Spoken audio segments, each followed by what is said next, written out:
Oke, saya akan memulai melakukan post editing dari Google Translate ini ya, 9 part ini. Nah, lalu yang pertama di source text terbaca constructivism sees the world. Lalu di Google Translate itu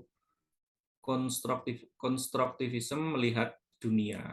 Lebih tepat itu sebenarnya kalau uh, konstruktivisme memandang dunia, dan kemudian di source text ada what we can know. Nah, Google Translate itu tampaknya menerjemahkan secara literal ya. What itu diterjemahkan sebagai apa. Nah, agar lebih bisa terbaca dan sesuai dengan kaidah bahasa Indonesia itu apanya itu dihilangkan. Konstruktivisme memandang dunia dan yang dapat kita ketahui. Nah, itu aja ya. Nah, buatnya dihilangkan dan seterusnya. Nah, yang part kedua, this view refers to, nah, pandangan ini mengacu pada hakikat realitas dan hakikat pengetahuan.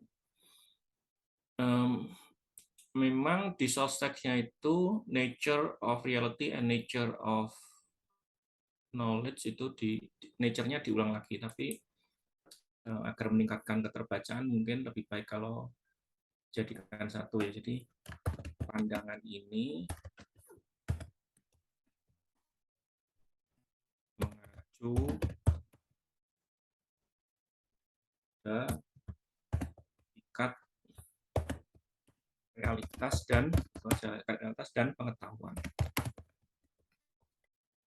Di hakikat satunya dihilangkan. Oke, kemudian part ketiga, ini yang terutama yang ini.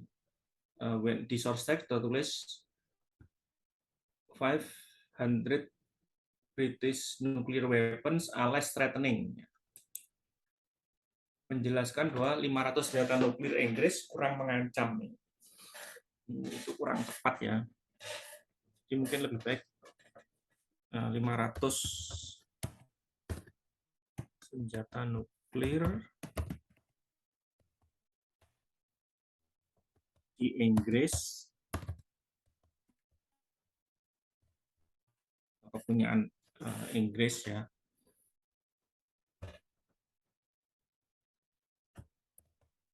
tidak kan ancaman itu mungkin ya, tidak memberikan ancaman kepada Amerika Serikat. Less threatening. 500 senjata nuklir tidak mengancam, juga bisa tidak mengancam Amerika Serikat, tidak memberikan ancaman Amerika Serikat dibandingkan atau ketimbang 5 senjata nuklir di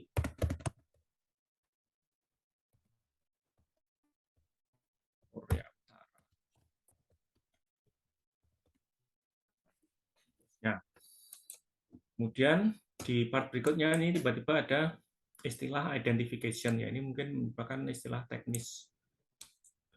Jadi kita memang identifikasi tersebut ya. Jadi ini ada namanya DIS. Di sini ada DIS.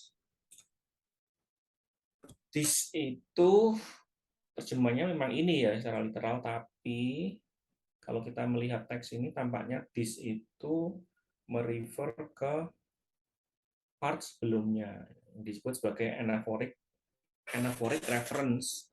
Nah, dalam bahasa Indonesia, anaphoric reference itu tersebut dan sebagainya. Sementara ini itu disebut cataphoric reference. Jadi itu merefer ke sebelumnya, kalau ini itu merefer nanti ke setelahnya. Jadi di Google Translate-nya ada masalah, dia tidak bisa mengidentifikasi anaphora dan anaphoric reference dan cataphoric reference. Jadi hanya diterjemahkan secara literal.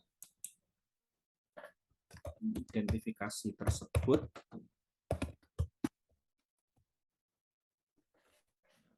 karena mengacu kepada senjata nuklir yang disebut tadi di part sebelumnya. Jadi ternyata Google Translate ini belum bisa mengidentifikasi anaphoric dan cataphoric reference. Penting untuk dipahami.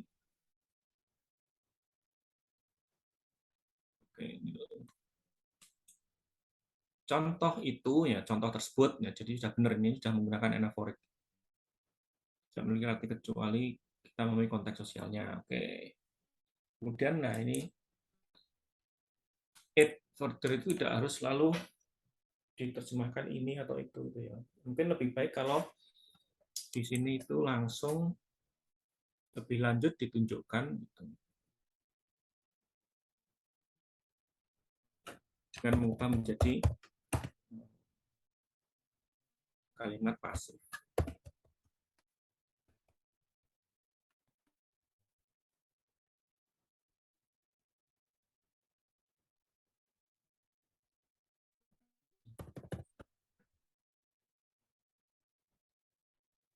Oke, terus yang terakhir, kemudian juga ini ada lagi this also entails. Nah, this ini saya kira ini juga merupakan anaphoric ya.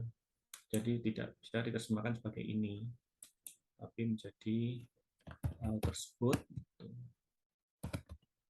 Itu anaphoric hal tersebut tadi ya, yang bahwa masukkan gagasan dan keyakinan itu hal tersebut juga mensyaratkan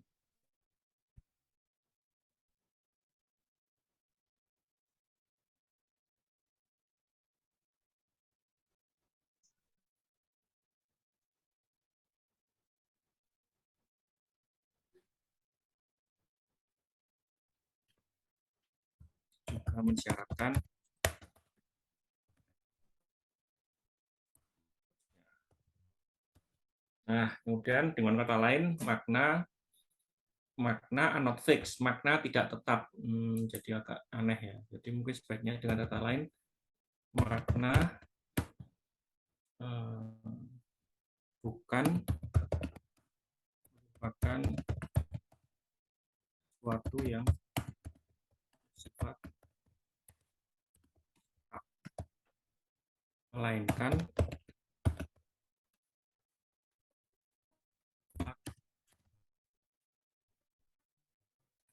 terusnya.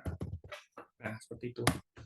Jadi di terjemahan Google Translate ini mungkin sudah semakin bagus ya, dari Google semakin bagus, dan manusia tugasnya adalah tidak lagi menerjemahkan tapi mempost edit terjemahan Google Translate ya, MTPE, Machine Translation Post Edit. Oke, saya kira itu, walaupun ada di sini ada beberapa hal yang ternyata Google Translate kurang bisa mengidentifikasi ya, bahwa itu adalah anaphoric reference atau cataphoric reference yang gagal diidentifikasi oleh Google. Oke, saya kira itu post editing yang saya lakukan pada terjemahan yang dilakukan oleh Google Translate. Oke, terima kasih.